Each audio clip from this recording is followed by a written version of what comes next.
Hi, everyone, and welcome to another episode of the Gold Hoops and God podcast.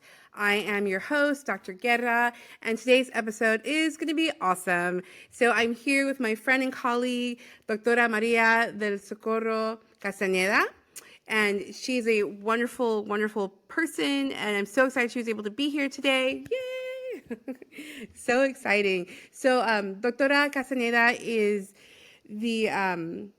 the leadership of a organization called Becoming Mujeres that focuses on young Latinas and their mental health. So this is really important. They focus on Latina development and supporting their mental health and things like that. So needed, I think, in this day and age. It's really, really cool. So welcome, Doctora. I'm so happy to have you. Thank you for inviting me. This is very exciting to Yay! be here. Yes, it is exciting. Doctora Castaneda and I have known each other for some years now, I think, right? Yeah. Yeah, mostly from the religion and theology world of academia. So, yeah, it's been an adventure. I think both of us would agree. Like it's been quite a wild ride, but yeah. So I'm excited to talk today with you, Soko. And so, as usual, we kind of begin the podcast thinking about culture, thinking about identity, because Latinas are so diverse. You know, our experiences, our upbringings, things like that are so unique. And so, I would love to hear from you if you can share with us a little bit, kind of, where you grew up, how you see yourself, like how you understand your own Latina identity, because I know that your identity is something very important to you. So if you can share a little bit of that, that would be awesome. Awesome. Yeah, well, thank you very much, Dr. Guerra, for inviting me. This is it's such a blessing to be here to share with all of you and to share space with Dr. Guerra, who's amazing. So my story begins in Mexico. I was born in Juarez, Chihuahua, and I lived there with my parents until the age of 9. That was when my sister and I crossed the border and documented. I was 9 and my sister was 6. And it was my madrina, my godmother, the one who, and my padrino, my godfather, who crossed us onto to the U.S. And what they did is that they used the visas of their daughters. And I remember that was my first, to me, I would say my first true close encounter with our La Virgen de Guadalupe, because right when we were about to cross the border and we were approaching the checkpoint, mi madrina, she pulled a prayer card to La Virgen de Guadalupe, and she asked me, so, okay, empieza a rezar, mija. Because my sister was 6, so she didn't know what was going on. She thought we were going for a date. I was the one who knew that we were coming to the U.S., that it was something illegal, that we Oh had to my be police, God. so I knew what we were up against. So she pulled the prayer card to La Virgen de Guadalupe, and we start praying, Oh, because wow. my cousins, my madrina's daughters, didn't look anything like us. And I still Oh my remember gosh. the immigration official. He looked at the visas and looked at us, and he had this like smirk, kind of like, you. I know you Oh you're no. on the visa. He knew it was, he was like, I know what's up. Like, oh my gosh. And then, So good. Oh my gosh. and then mi So madrina, she intense. was 9 months pregnant. And so the official just said, like, keep going. Oh And my gosh. yeah, so then, Wow. La Virgen was with you. La Virgencita was with you. Oh my gosh. so la Virgencita crossed with me. Wow. Oh my God. So cool. I don't think that I knew that. I don't think that I knew of your story. Oh my Yeah, some people gosh. think that, I either like I was born here, or I came very young, but yeah, that's how we crossed. And then they left us at a house in El Paso, Wow. and then they went back. So, but they knew the people where they left us. And Mm. we were there, although it seemed to me like for hours and hours. And then my aunt and uncle, right here from the Bay Area, Mm-hmm. they went to that house, picked us up, and Oh, to then pick you up. Hmm. yeah, Oh my and gosh. then, okay, that's all I get this. This So is so intense. yeah, so my aunt, she brought new PJs for us to change into, and Hmm. my God, these look so fancy. Oh. So yeah, so we came to San Jose, and this is where we stayed. Wow.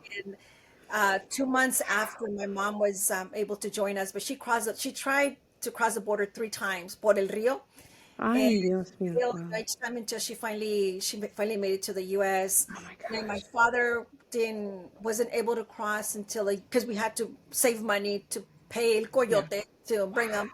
And he didn't join us until a year after. Oh my gosh. So what we did during the summers in my early years is worked in the fields. Oh my gosh. Socorro, I did not know all of this. Like, I did not. Like, I cannot. Oh my gosh, Socorro. Yeah, Wow. Oh yeah. my And goodness. I remember my mom, she would always be, oh, because no, I was kind of like, oh, I don't want to do this. There has to be something better than picking. Oh, because we worked with in the plum fields, Oh so my ciruela, la gosh. ciruela, and I was like, oh my god, this is tiring. And I remember I would get the bucket and then turn it upside down, and I would sit on the Mhm. bucket, and I love looking at the sun shine through the tree branches, and always imagine Mhm. like, I wonder what's on the other side. There has to be something better on the other side. Oh. And then my mom would be like, cada ciruela es un penny. We gotta keep going. Like every Oh plum's a my penny. And gosh. I'd be like, I would like count. I'm like, oh my God, but it'll take a lot of plums to make $1. Oh my gosh. Wow. Um, wow. Socorro, I had no idea. I had no idea. Yeah, I didn't know. I didn't know. Yeah, I'm kind of like I'm kind of like trying to take all this in right now.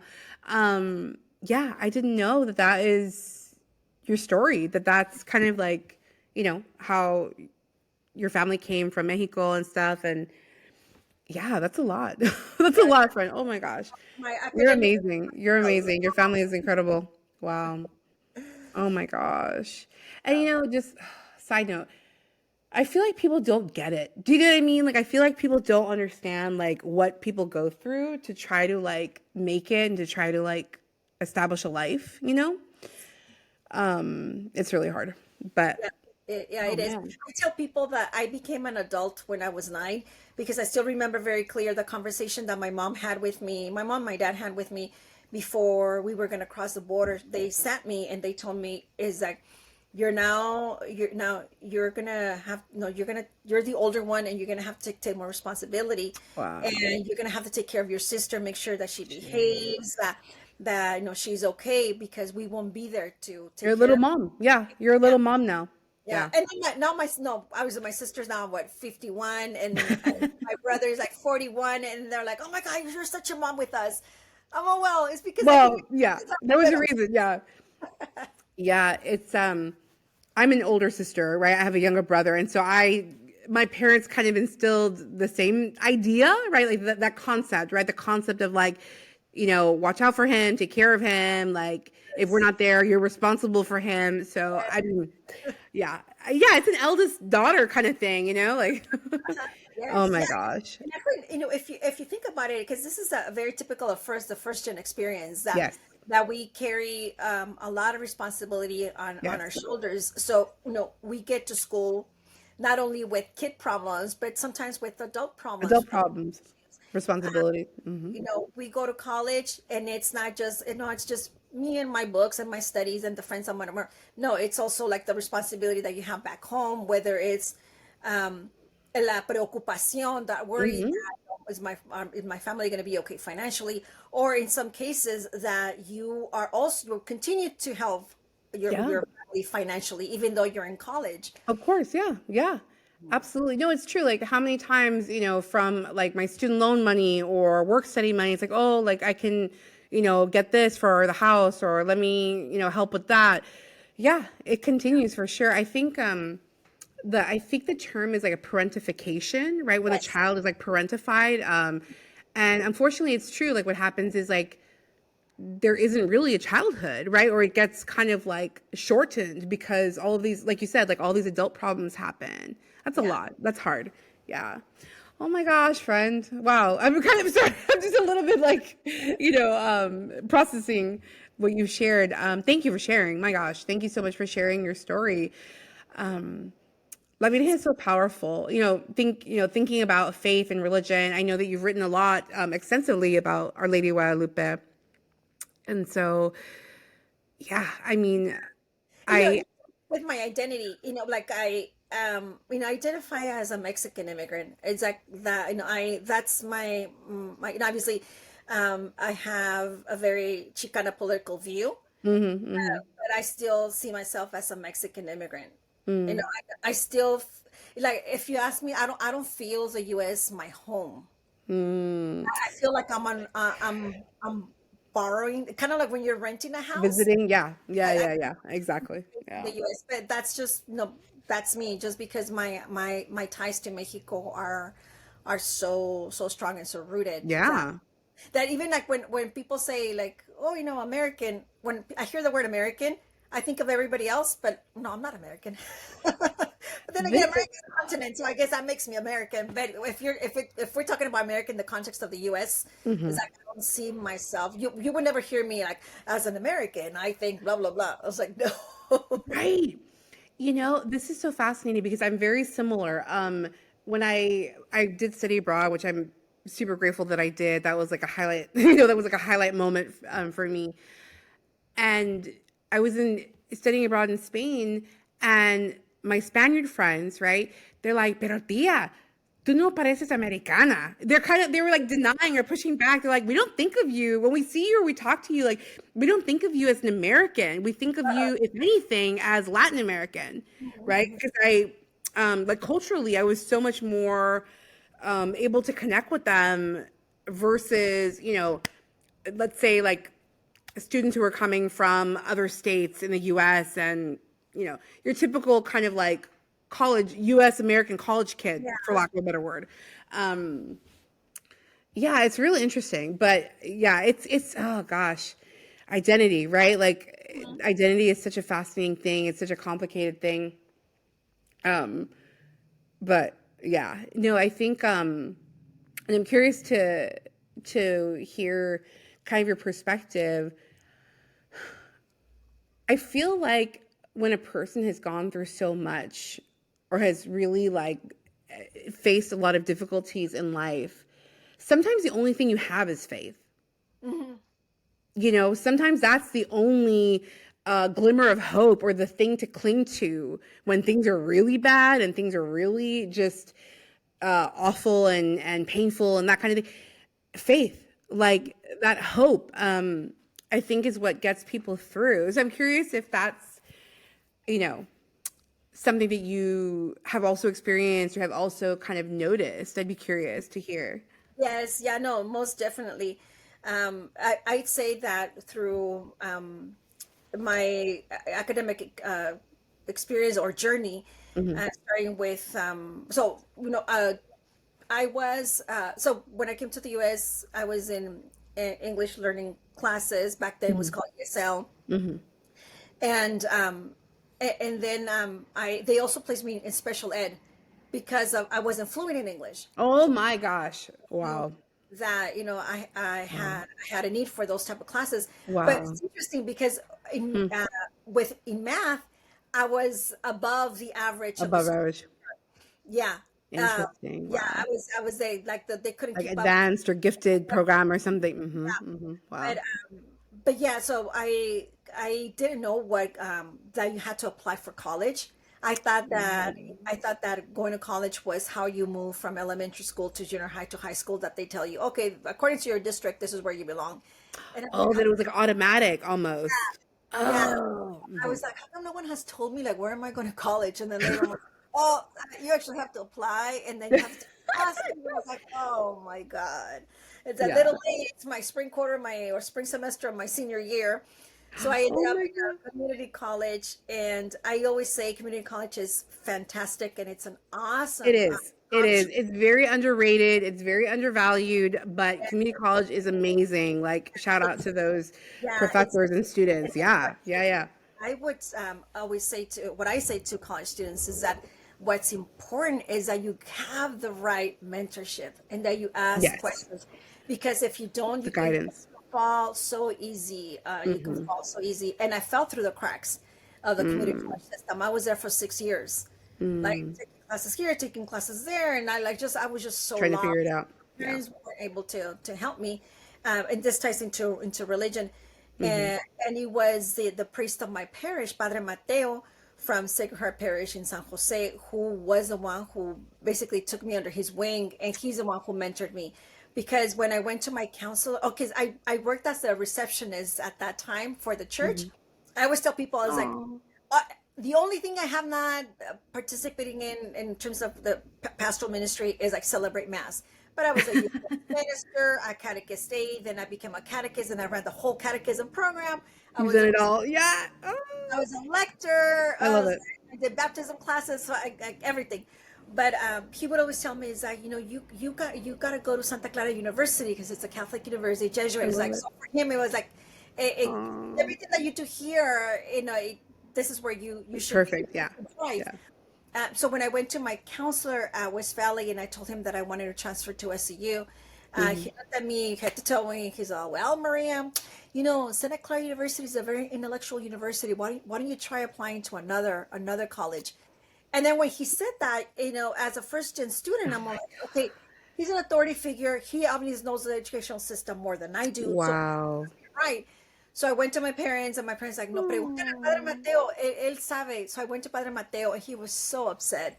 And he's like, you know what, That guy bring, was putting you down. Like, what? Oh, yeah. no. And Padre Mateo, he said, bring me a copy of our transcripts. I'll be your mentor. Help He you. was my mentor. Wow. And I transferred to SCU, and then from there, I said, as like, if SCU opens the door for me, I'm not gonna stop until like, I've reached my academic goal. Good And for I you. the day after the first day of SCU, I was still working at the church, and I show up at the church to work my, as a receptionist. And Padre Mateo was like, ¿Cómo te fue, mija? So I told him. Mm.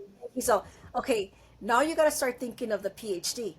Ah, I This is God like, bless God bless him. That's so amazing. Oh, how transfer student. beautiful. Well, my first day as a transfer student at SCU, and he's already like, you got to start thinking He's PhD. prepping you. Yeah.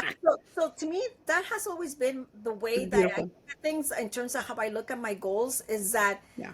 and I tell students too, is I don't think of like Think big. one, but think really big Think because big. Hmm. yeah, if you shoot for a 10 and you land at a 9, wow, that's Great. Yeah. but if you start with shooting for a 5, you end up maybe at a 2 or 3 because you didn't really um, put all your effort and energy and faith into getting to a higher goal. So faith has been very very central for me, and especially in graduate school, I say Hmm. what got me through graduate school was my faith. It's Amen. almost I felt, I my visual that I have is, and I drew a picture. I have to find it somewhere. But La Virgen de Guadalupe, and Hmm. I drew La Virgen de Guadalupe, and all stick figures. I don't know how to draw. And then at the very bottom, I draw a little stick figure of me with trenzas, and then I'm Oh, holding on to La Virgen's mantle from the bottom, like just with my two you're fingers, so and sweet. I'm like Oh, nodding, and I'm all, that was me through grad school. Is like I yeah. was just I felt like everything about the process, about just the culture itself said I Yes. don't belong, but I Yes. held on to Mhm. La Virgencita. Like I'm like maybe I can get through. But and That's I the way amazing. I explain is that if I can collect all the tears I shed through grad school, that I can Ooh. create another ocean. Seriously, seriously. Yeah, I can totally relate. I remember in high school, the college counselor lady, she was very discouraging. You know how usually the counselors have to write a letter for the student or like a letter. It's kind of a letter recommendation, but they sort of talk about the student. And it was so negative and it was so blah. I was like, ew. I don't know how I ended up reading a copy of it or something like that, but I was like, ew, this lady was so like just painted me in the worst light. Anyway, it's very disappointing. And I do remember her discouraging me from applying to certain schools, basically saying similar like, don't reach so high. Why are you going to try to do that? Like you'll never get in and things like that. No, it was not cool. But I'm with you. PhD, definitely a lot of prayers. Like, please, Lord, help me through it. Because yeah, it was rough. It was rough to be in an environment that in some ways made me feel dumb. You know what I mean? Like it's like you don't belong here. Um, but yeah, anyway, I It's also totally a can financial relate. toll. because I remember that, especially in my first year of grad school, I really struggled in Hmm. that so the money that I allocated for food and my whatever I needed during the week was $11. So with $11, that was for to pay for shampoo, toothpaste, food for me because and that's when how I made the point earlier about the financial strain also that we carry as first gen or Yeah. uh, college students. So because the rest of the money I was sending it back home Oh, because I went wow. to grad school, but not because I had the financial freedom to do so, but it was because my parents had that hope that one day she'll be a doctora, and Yeah. but I still had the financial responsibility, so I would send everything home and kept only $11. And God bless my Oh my housemates, God. they knew, and they there was I remember. Like Carullo and Molly Maloney, if they ever see this, it's like I'm forever thankful to them because there were times where they're like, oh, I made dinner or I made a pot of soup and there's a lot if you want some. I don't know There's if they extra, we bought pizza, there's extra pizza or something. if I live off of Amazing. coffee, y pan, like just like your sourdough bread with cream cheese and coffee, and then we had an orange tree, so I would Oh, eat oranges to fill me up. oh my And gosh, so yeah, cool. so that was, Wow. and then the other thing too is like when I was in grad school, so there are a lot of things that like people like don't know. When I Don't was know. Yeah. Yeah. the Hispanic Theological Initiative. Hmm. We were both part of it, which it was a community that I'm forever grateful. Yeah. But I remember that there were grad students that'd be like, "Oh my God, I can't wait to go back to my bed, go back home because my bed, I miss it." And I would just smile because in my case, I'm like, no, I'm like, I don't want to go back home because I didn't have a bed. Oh my I slept on the gosh. floor Oh my gosh. with the blanket, with the blanket So and a cool. pillow. Are you Uh, serious? yeah, yeah. So Oh my when I was God. like, oh my God, I can't wait to go to my bed. I'm like, I don't want to go to my bed. My Oh, bed's so of course. cool.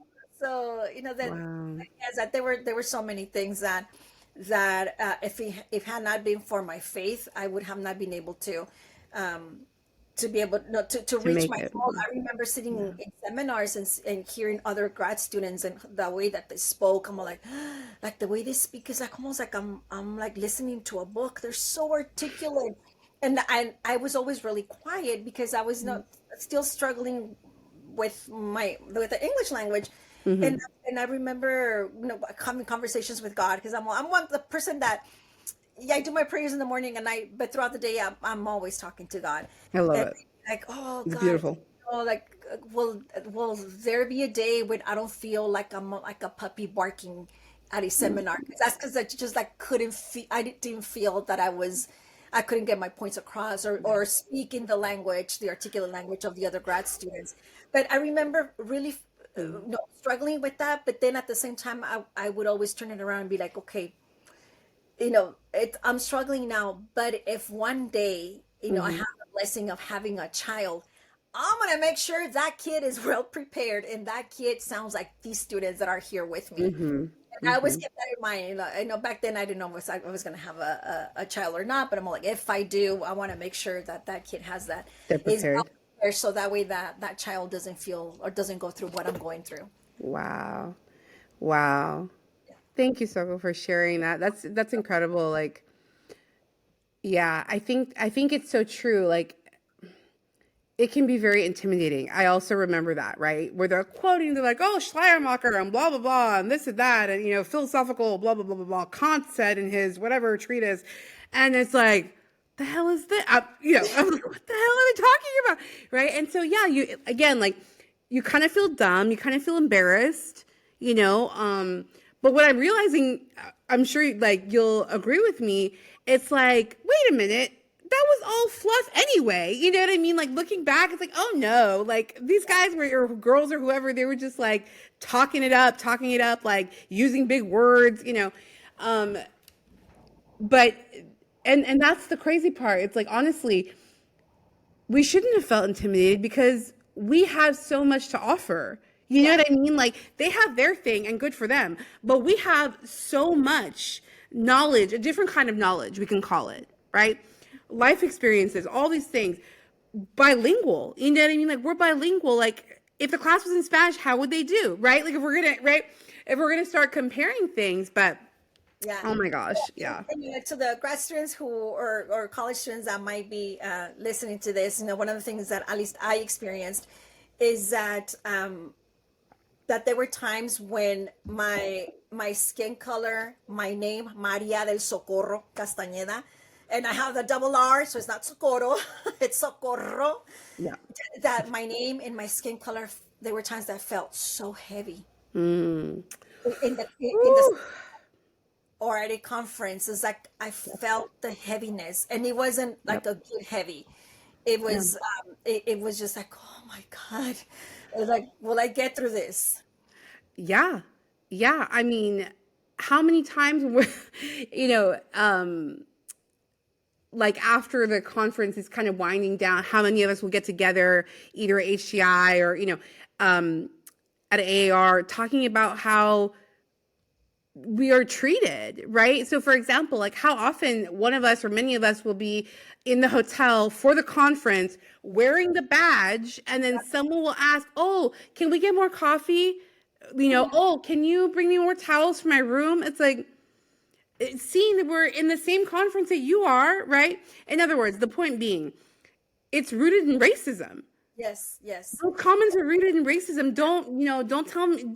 I don't think people can tell me otherwise. It's an assumption, right? It's an assumption that brown women who look like us, or African American women, or women of color, this idea or assumption that they couldn't possibly have PhDs, they couldn't possibly be provosts or vice presidents or whatever of these institutions.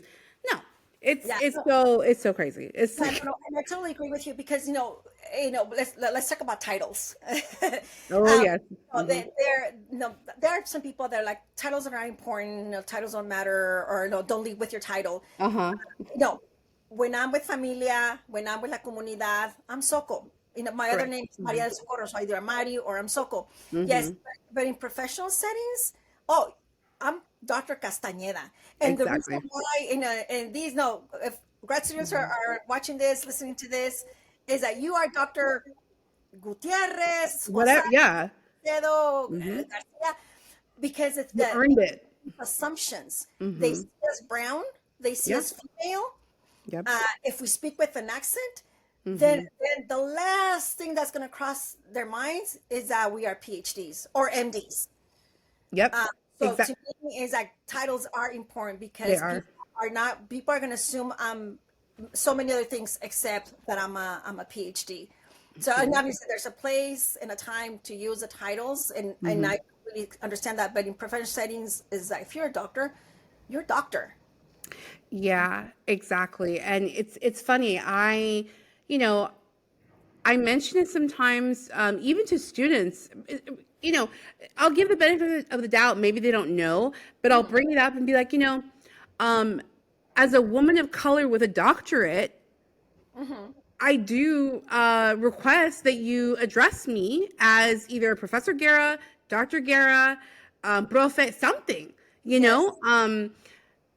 because exactly right. Like, and especially, this assumptions, right? Like, because I'm relatively like on the younger side of right for professors, as far as professors go, it's like, okay, she's younger, she's a woman, she's Latina. That doesn't mean that I haven't put in my work. You know what I mean? Like, I put in the work. I have my degree. And so, and it really, I was just talking about this with another colleague. It bugs me when, for example, male Caucasian professors will try to be overly familiar and try to be very buddy with their students. Like, oh, call me Sam, call me Bob, call me Mike. Okay, you already are going to be able to command power, right? By virtue of being a white male, in this world, okay? Right? In this world. As of right now, that's kind of still where the power lies, okay? Right? It's like, that's kind of where the power lies. And so it's like, okay, you want to like be like friendly with your students, but I don't have that luxury, basically. It's kind of like, I can't do that right now. Do you know what I mean? Like, um, yeah, I don't know. I mean, for listeners, I hope this is landing well. I hope you folks, for folks who are not really like familiar with the academic world, this is the thing. This is the thing. This has been an ongoing conversation with other faculty of color, especially women of color. You know, and we can get into this too. The unfair amount of labor that is put on women of color. Extra labor. Like, oh, can you meet with can you meet with the visiting students?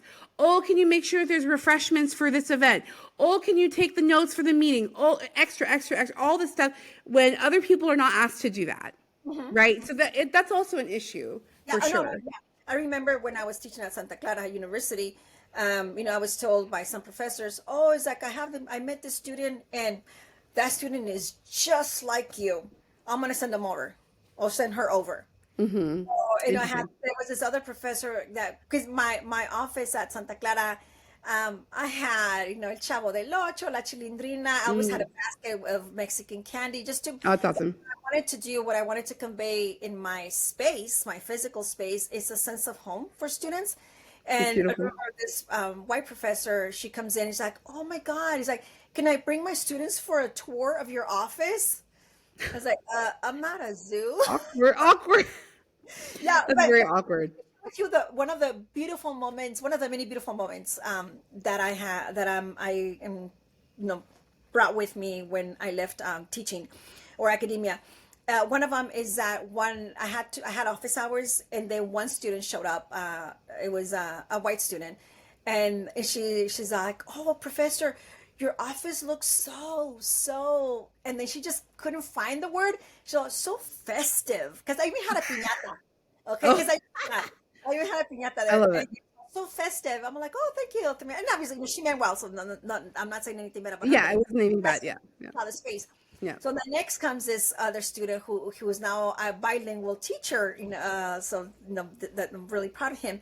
He comes in and then he says, "Profesora," and I'll say in Spanish and I'll translate it in English. Sure. Su oficina, wow, dice, me acuerda la sala de mi casa. So, your office reminds me of my living room. I'm like, yes. I love it.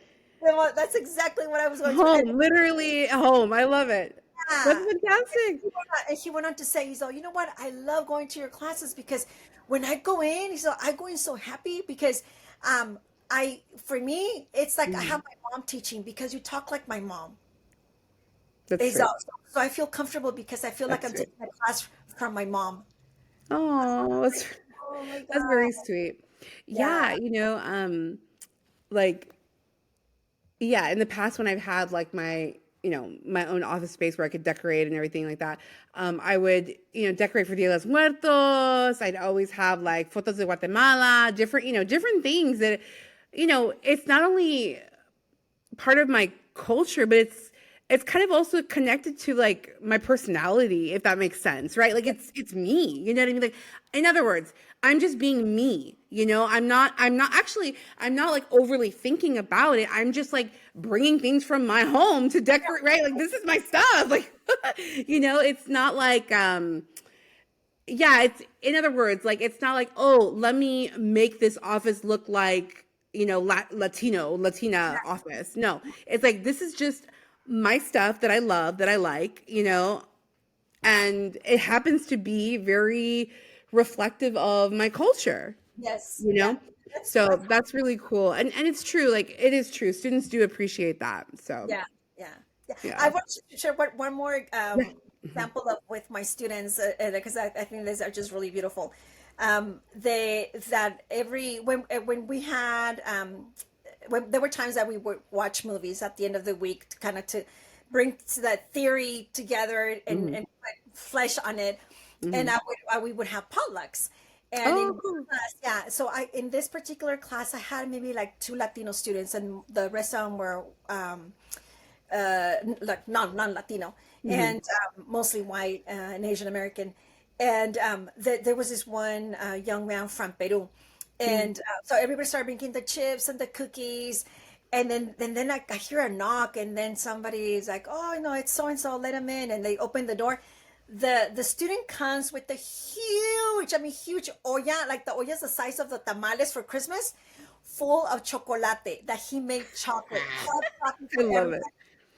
I And love it. That's so cool. he was, and all the other kids like, what is it? And I was just like, oh, I get goosebumps because he's like, you know, Oh, the limited time I had at ISU, I feel, at least from some of the students that share with me, I feel that I try my best to carve a space for them because he, yeah, it's special.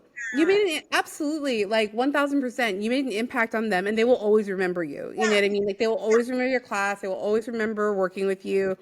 When I was, let's see, not this past quarter, because I was teaching online, but in the past, like when I'm on campus and stuff, like at the end, especially when they're wrapping up like their final papers, final projects, I usually do a potluck or something, kind of like, to share, snacks and drinks and things like that. And I remember one of my students, her mom made pupusas, like ah, her mom like handmade like I don't know 50 pupusas or something like that, and she brought frijoles, arroz. I mean, she made a whole like sit the whole, down meal. Yeah, it was so delicious. It was so good. it It was was really cool. and Yeah. then the student had the same experience as this student that I was sharing you about because then all the students surrounded him and like, what is it? And he was one of the most quiet students, muy Oh, calladito. But that moment, that space was his, and that moment was his because then he went on to explain how he made the chocolate and its ties to Peru, and I'm wow. exactly, it's like I wanted him to own that classroom, to own that Yeah. space. Yeah. Uh, It's his moment. It's his moment. Yeah. mhm. That's fantastic. I love it. Yeah, I love it. Yeah, like over the years, like students will bring, like just things from their culture, like bringing tamales or bringing, pupusas or, um, yeah, like I've had it's different students of different backgrounds bringing like foods from their home, from their culture and stuff, and I love it. It's so fun. That's so cool. Oh, so cool. This is so great. Um, let's see, friends. So I wanted to talk a little bit about becoming mujeres. I think that it's such an incredible, powerful organization. Mental health is something that I'm very passionate about. I mean, people know this.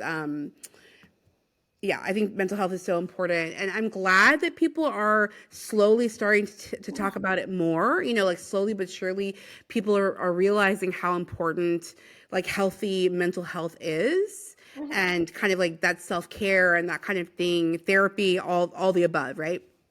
So I would love to hear like how you started the organization and what the organization is working on now and how people can get involved.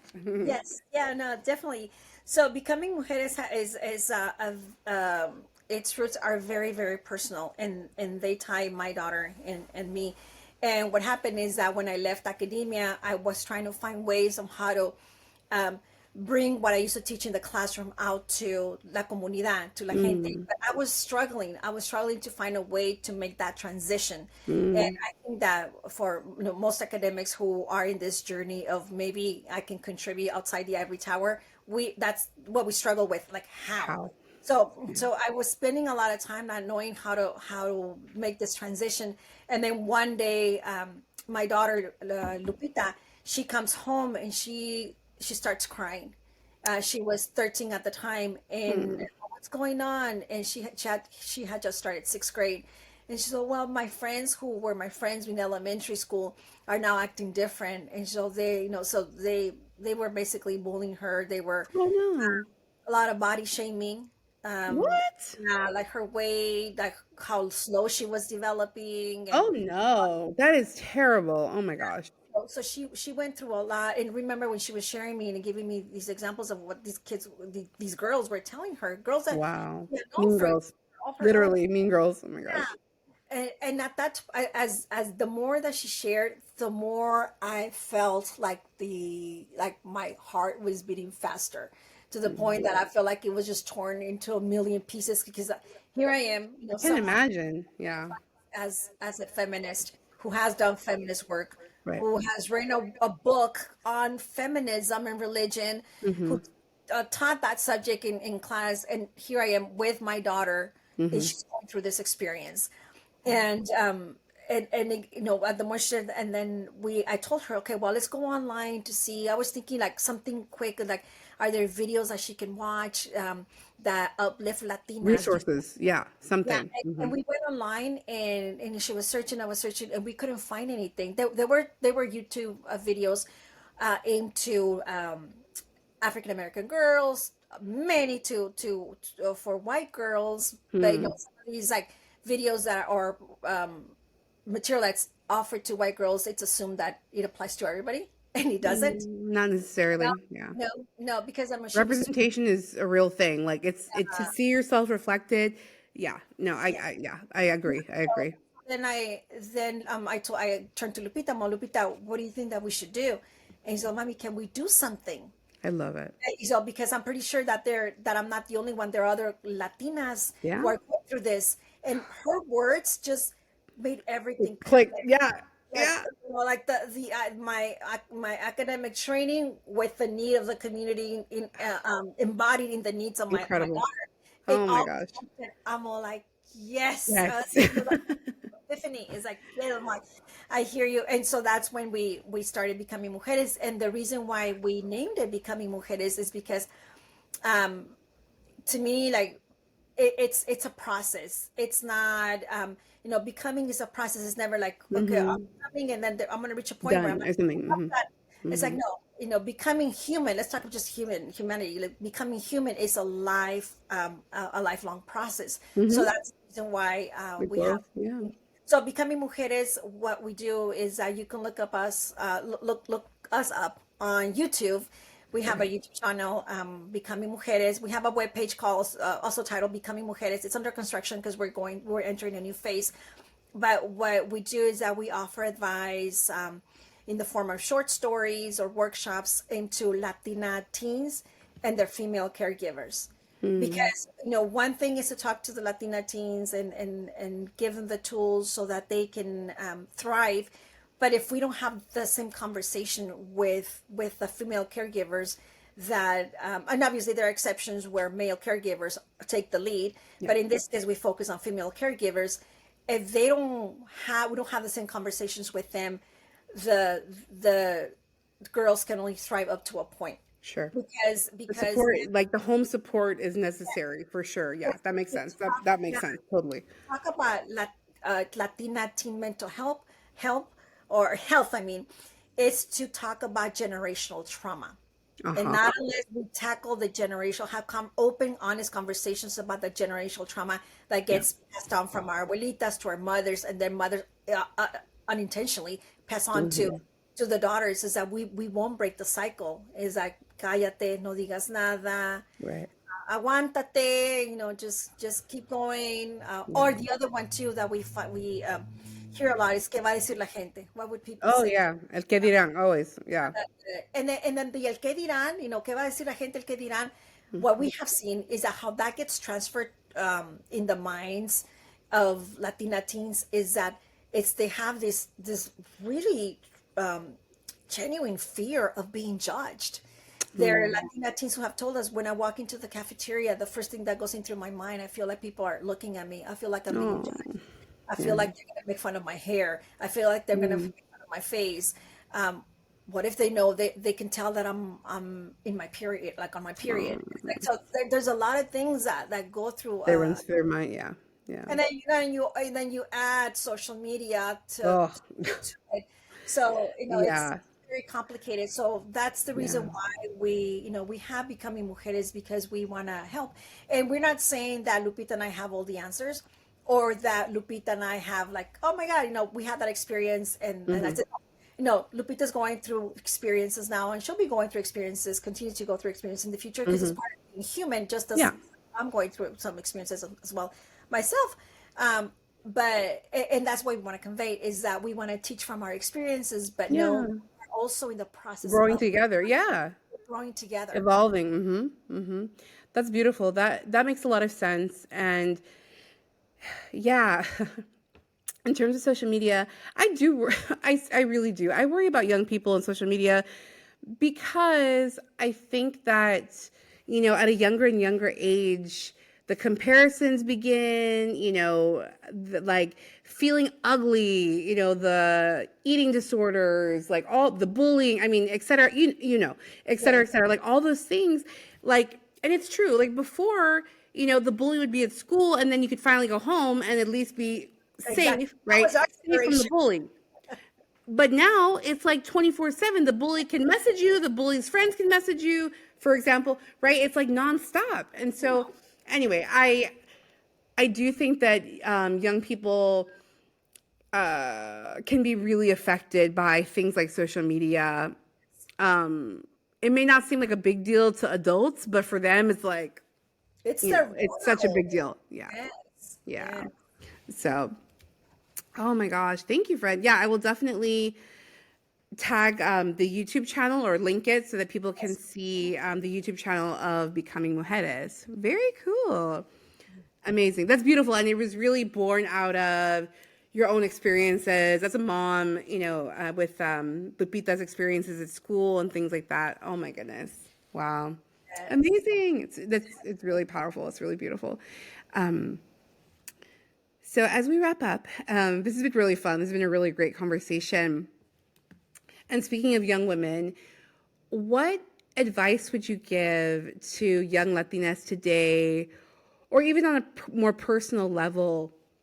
What advice would you give young Soko or little Soko, if you could go back in time and give her advice? What would you say? Okay.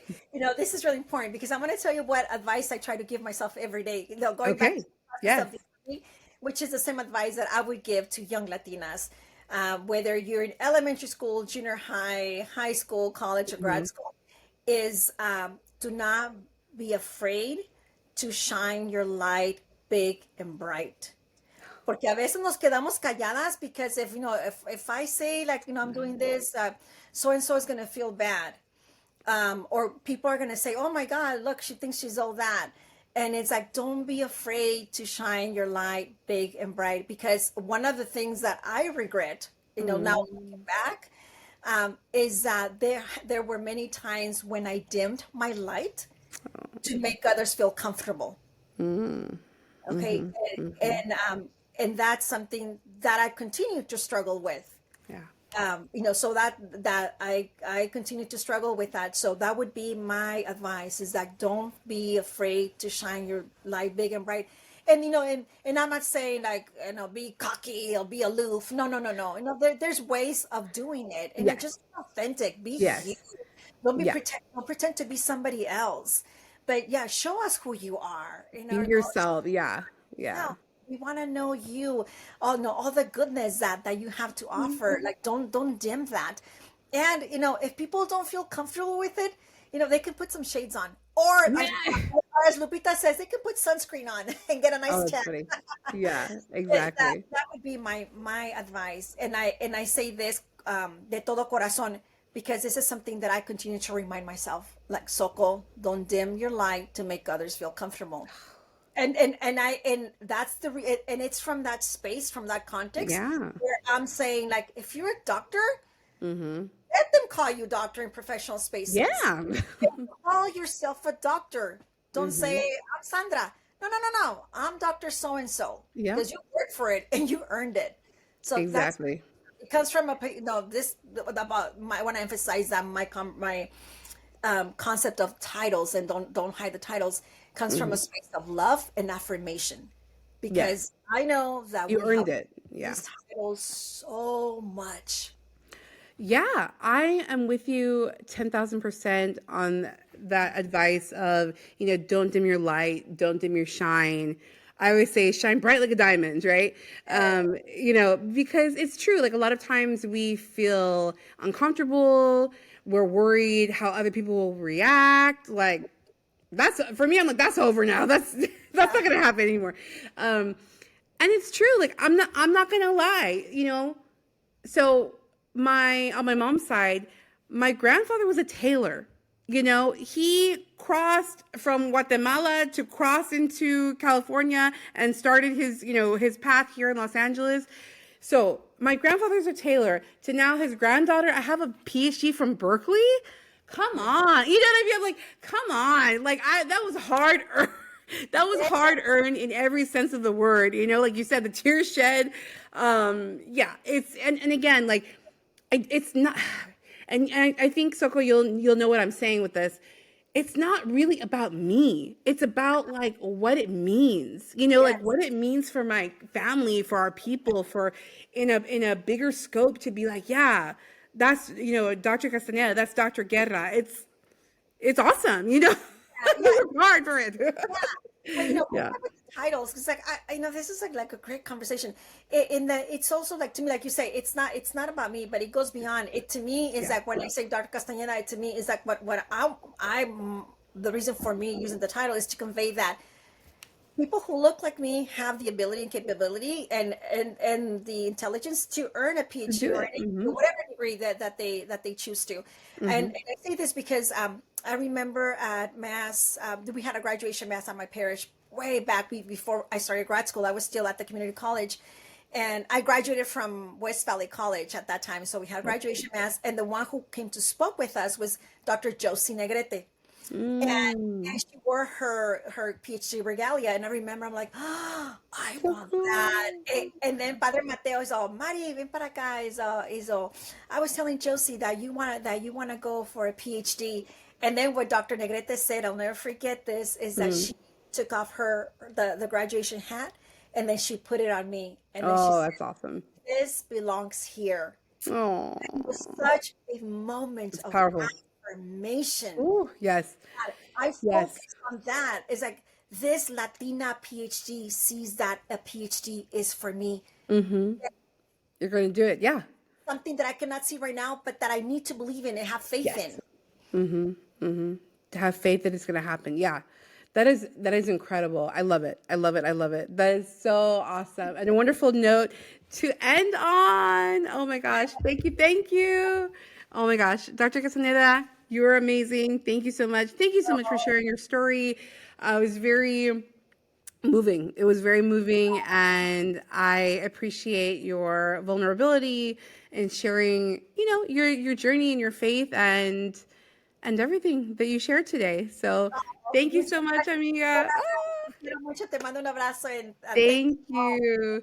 Thank you you. so much. For everyone listening, thank you for joining us. I hope you really enjoyed this very special episode of the Gold Hoops and God podcast. I'm your host, Dr. Guerra. You can stream this episode anywhere that you listen to your podcasts, including Apple Music, Spotify, everywhere. And we also have the interview episodes are available on YouTube too. Thanks again. Bye. Bye. Bye.